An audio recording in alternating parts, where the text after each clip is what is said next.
Sometimes, when the sun sets behind the mountains and the air smells like freshly brewed coffee, I sit in my old rocking chair and remember stories that never fade.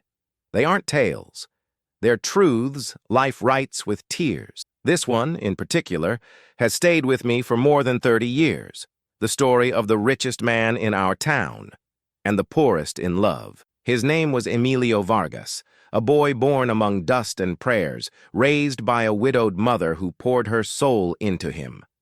Doña Rosa sold tamales in front of the church to pay for his studies, and he always promised that one day he would buy her a house with a garden and a balcony full of flowers. And he did. But when he did, she was no longer there. Emilio became a respected businessman, owner of land, cars, and power. But something inside him withered. Every call from his mother he ignored, every letter left unanswered, every visit postponed for important business, was another brick in the wall that separated them. Until the day life, with its cruel way of teaching, showed him that time forgives no one. Mexico, 1970. Dusty roads, roosters crowing at dawn, and the bells of the church marking the hours of the soul. I was young back then, working at the town's bakery. That's where I first heard the name Emilio Vargas, the boy everyone admired, the one who made it, as the elders used to say proudly. Now, looking back, I realized that his story wasn't just his. It was a lesson for all of us. Because success without love turns into punishment, and pride can distance you from the one who loves you most. I saw it with my own eyes. And that's why I'm telling it now, here, under this sunset that smells of earth and nostalgia. Before I continue, stay with me until the end of this story. Subscribe to the channel, give it a like if you believe in second chances, and tell me in the comments from which city or country you're watching. This story isn't fiction, it's a life lesson, a mirror where many might see their own reflection. Emilio grew up in hardship, but surrounded by sincere affection.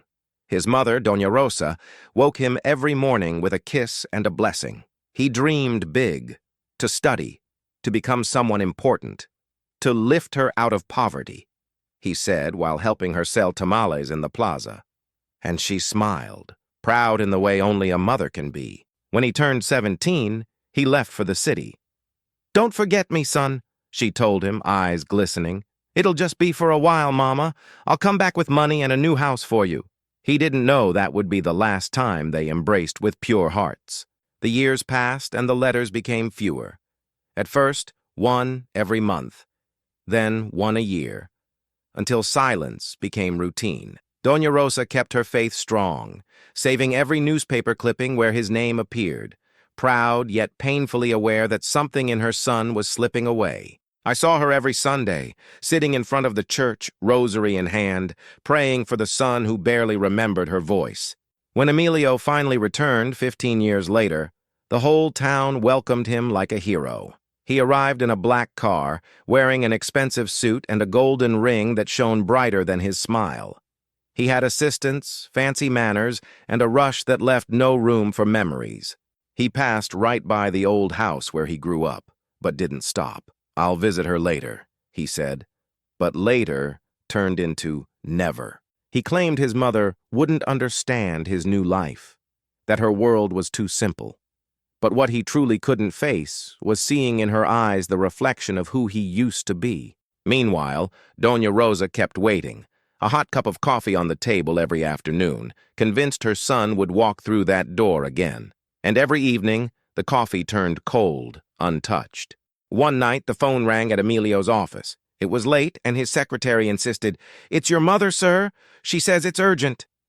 Annoyed, he replied, "Tell her I'm busy. I'll call her tomorrow." But tomorrow never came. Doña Rosa had been taken to the hospital. Her heart, tired from so many years of waiting, could take no more. When Emilio received the news, the empire he'd built with money and pride collapsed in silence. He rushed back to town, heartbroken, but arrived too late. She was gone. They found her lying peacefully, holding a photo of him and an unopened letter on her chest. I was there. I helped during the funeral, and when I saw the letter on her body, I kept it to give him. He opened it with trembling hands. "My son," If you ever read this, know that I forgive you. I never held anger in my heart. I only prayed that one day you'd remember who you are and how much I loved you. If life doesn't allow us to meet again, we'll see each other in heaven. There is no pride there, only love. He fell to his knees, weeping like a child. For the first time, no one applauded his success. From that day on, Emilio changed. He donated his wealth, rebuilt the town church, and paid for the education of dozens of poor children.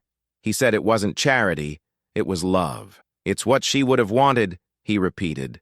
Years later, Emilio became a different man. His mansion stood empty, but his heart was finally full. Every Sunday, he could be seen sweeping the church courtyard, kneeling in silence afterward. He never remarried and never left the town again. He spent the rest of his life serving, listening, and helping others heal. When asked why, he'd simply smile. Because once, I had everything, and realized that without love, I had nothing. He died peacefully, a wooden cross in his hands and his mother's photo on his chest. The entire town prayed for him that day. So did I, with tears in my eyes, because I understood something simple and eternal. We all take too long to love until time takes away the chance. And so, as the sun sinks behind the hills and the crickets begin to sing, I sit once more in my old rocking chair and tell Emilio Vargas's story to anyone willing to listen. Not as a sad tale, but as a prayer. Because a mother's love is the purest reflection of God's love, and to lose it without cherishing it is to close your eyes to faith itself. Time is a silent teacher, but a merciless one. It teaches us to value what we once took for granted. So if this story touches your heart, don't wait for tomorrow. Call the one you love. Forgive who hurt you. Hug your mother if you still have her.